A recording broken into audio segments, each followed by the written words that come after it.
How's it going, everybody? Welcome back to another episode of Bodacious Rant with Fern and Rye. Today we're talking about one of the most anticipated movies, I feel like, of this year. The one that's dominating the box office, much like The Odyssey did a few weeks ago, which, if you haven't checked out our review, spoiler-free. Feel free to check that out on our page as well. But we're talking about a movie that I think is going to bring up the question, is Marvel finally back from its, great hiatus of greatness? And, of course, we're talking about Spider-Man Brand New Day, starring Tom Holland, Zendaya, John Bernthal, Mark Ruffalo, Sadie Sink, and, so on and so forth.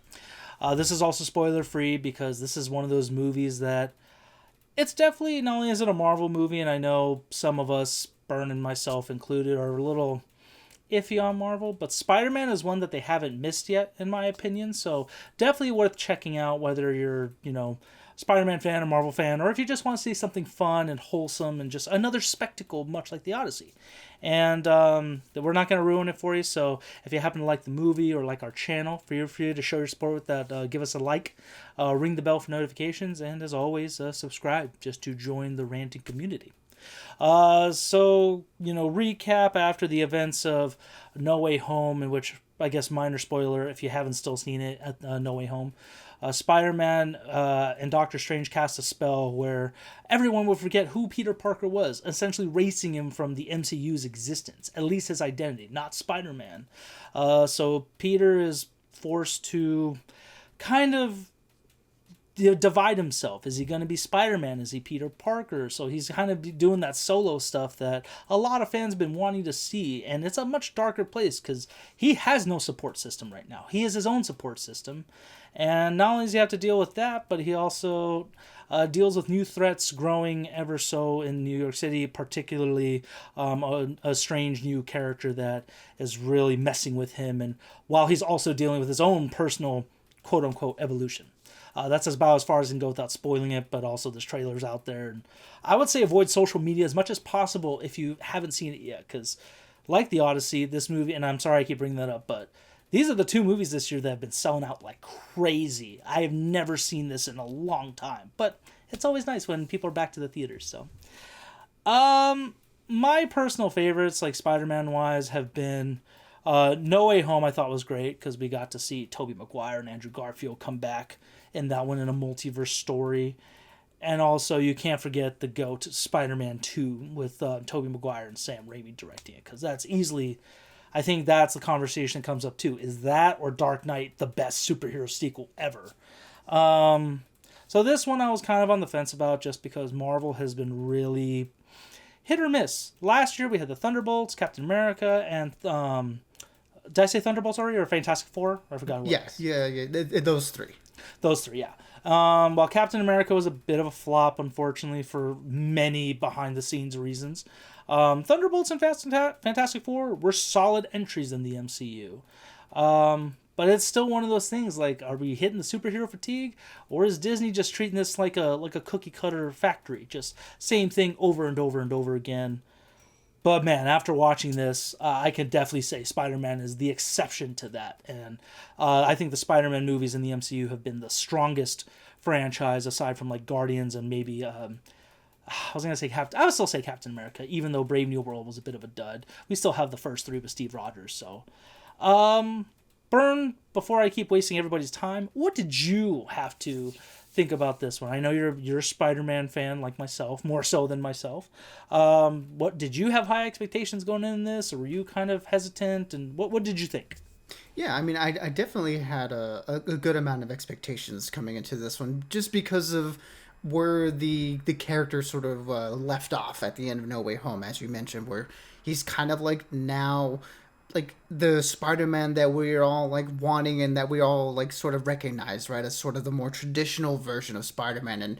And a big credit to the Home trilogy for, giving us basically a 3-movie character arc to get us to this point, right? So like all those 3 movies are essentially all Spider-Man 1, kind of giving us the setup for, who this character is in this version of the world that he's inhabiting, like they had to set him apart from what they did with Toby and then what they ended up doing with Andrew, which those two sort of felt similar in a sense. So I don't begrudge them for wanting to do something very different, especially after the reception to the Amazing Spider-Man 2. And so we got the Home trilogy, which generally a lot of people liked, but the very like big criticism at the heart of it, not that those movies were bad or anything, but was that he's not really like Spider-Man yet. This feels like he's kind of like it's all sort of building up to the traditional Spider-Man that we all know of, and one that we get in this movie, who is, as you mentioned, the guy who's sort of alone and trying to balance the sort of superhero and personal sides of his life. And that struggle, that core struggle of the character is a thing that we all sort of as an audience latch onto, So with the way that No Way Home ended, setting this up, I was very much excited to see what they were going to do.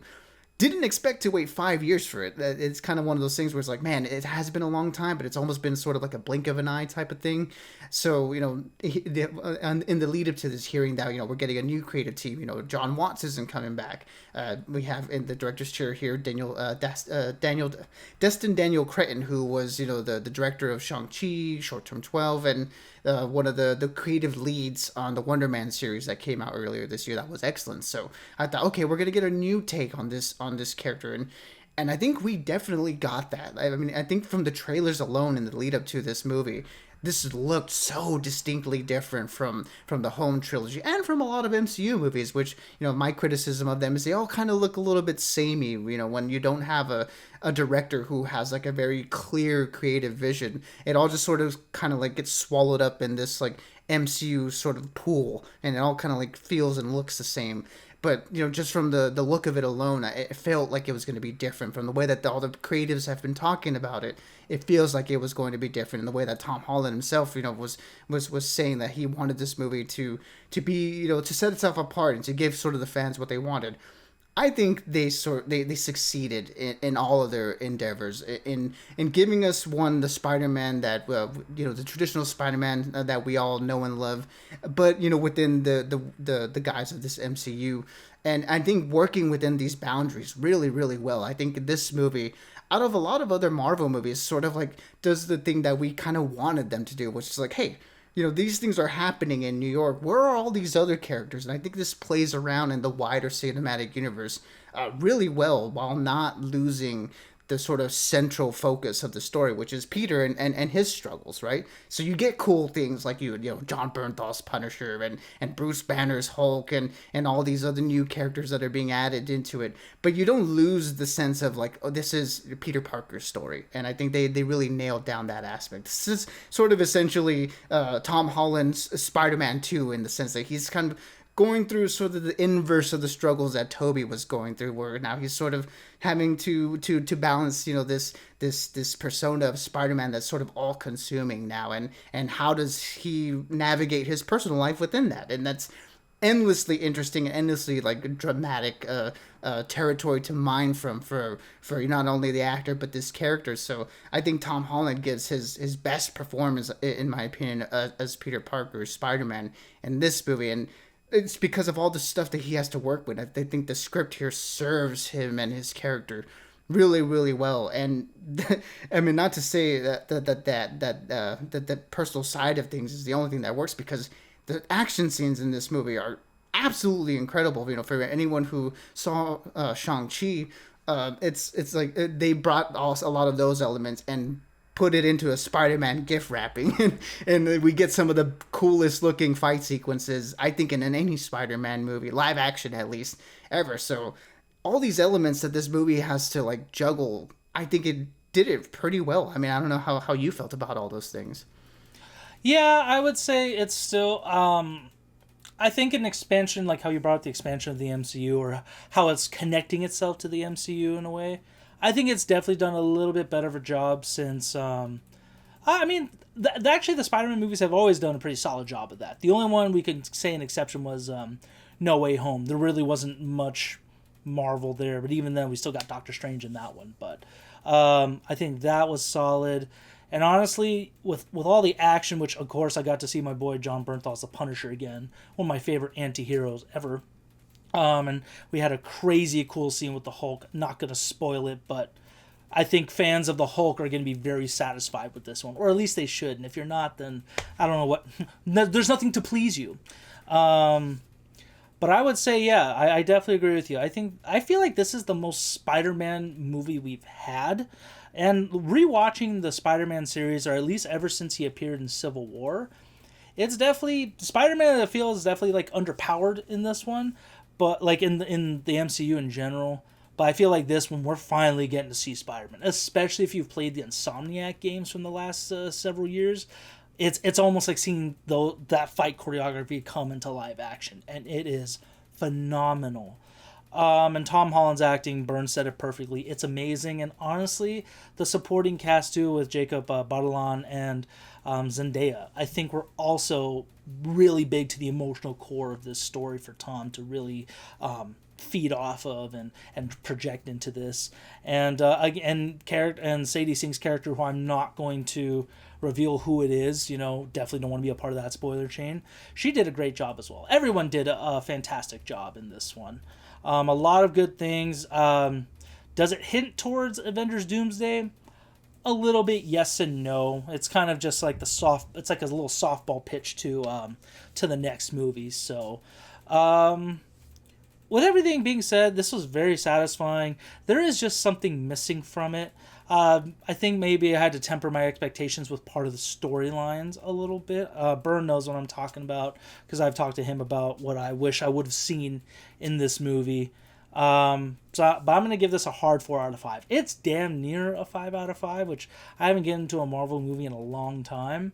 But it's very well done. I think this may be the best MCU Spider-Man movie we've had. And for me, it's up there with, Spider-Man 2 and No Way Home, where it's like, I can interchange any of those three to be like, yeah, I'll watch one of those, no problem, because they're all three amazing. So, yeah, 4 out of 5. Highly recommend this. It's only playing in Dolby, so if you don't want to do that, just go see it in a regular movie theater, because, Odyssey still is dominating IMAX screens right now. But, yeah, can't recommend this one enough, especially if you're an MCU fan. Yeah, I think for me this is definitely the best of the Tom Holland Spider-Man movies, and I really love all three of those movies, in particular No Way Home and Homecoming. But for me, I think this one, like in terms of like the ranking of like against like all the Spider-Man stuff, live action at least, Spider-Man 2 still hits the crown for me, because again, not only is that like one of the best Spider-Man movies of all time, it's arguably one of the best like superhero movies of all time. So it's a hard one to sort of surpass, but I think this movie definitely sits comfortably in that sort of No Way Home Spider-Man 1 territory, where I think again this movie just sort of succeeds in a lot of the aspects that you kind of want from a Spider-Man movie, and in particular, again, that internal struggle, that the sort of the theme of responsibility, not only the responsibility to protect and do right by others, right, but also the responsibility you owe to yourself, right, to take care of yourself, and I think this movie handles that so beautifully. I think the one element for me, and I don't know if it's a similar element for you that is sort of missing in this movie that would have pushed it, I think, into that Spider-Man 2 territory,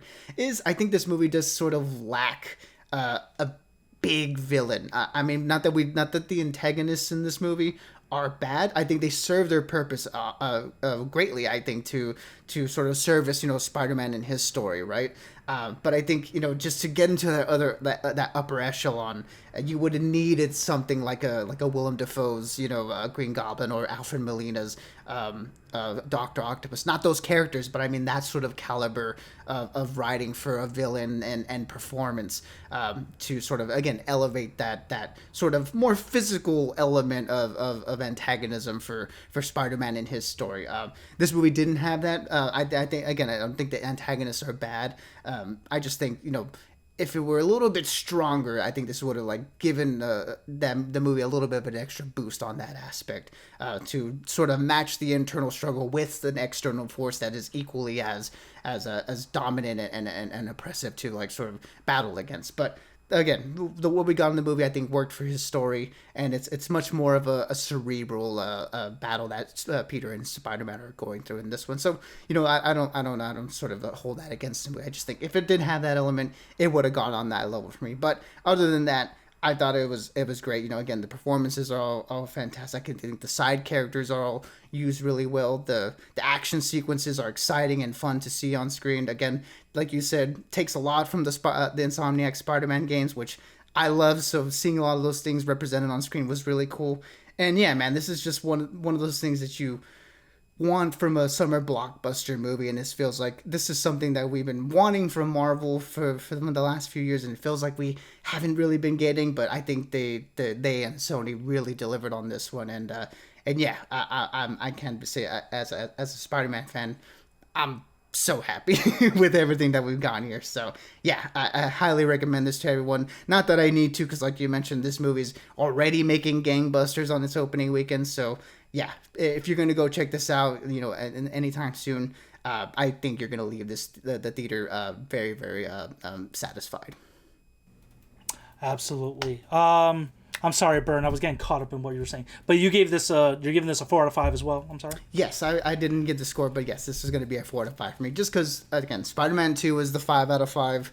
So everything else that doesn't quite get up to there, it has to go in the 4s for me. But it's a very high 4, I think. That's what I was thinking when you were like, it's great, but this. So yeah, that's what I was thinking, that because it was amazing. But yeah, I mean, like Bern said, it does lack a bit of a main supervillain in this one. But again, being Brand New Day, the only reason I could think of is because they're teeing up for other movies. They already have other Spider-Man movies planned that's come out in the news. So that's a conversation for another time, though. A hard 4 out of 5 for both me and Bern. We highly recommend it. Check it out. Check it out as soon as you get a chance. And as always, stay bodacious and keep on ranting for us. Absolutely, everybody. Be good, be safe, and as always, we'll catch y'all on the next one.